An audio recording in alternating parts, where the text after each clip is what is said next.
के पलन बन गेलोई रे आही रे झौरी तो यार छेलोई रे भाग के पलन बन गेलोई रे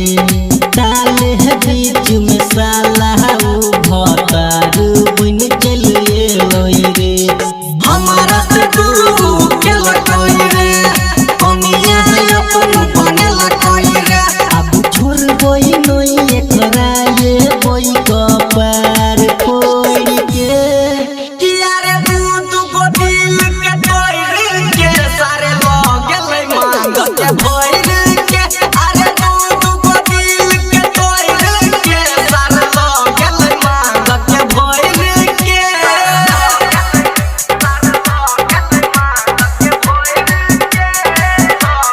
अभी आप सुन रहे हैं खाजे डी से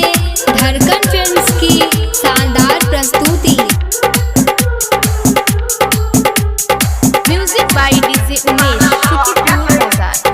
म्यूजिक बाय डीजे उमेश मालू हमर छेलोई रे सुधीर के नई भेलोई रे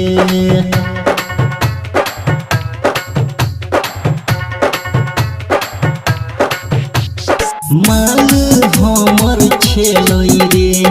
अहमित के नई भेलोई रे करिया झौरा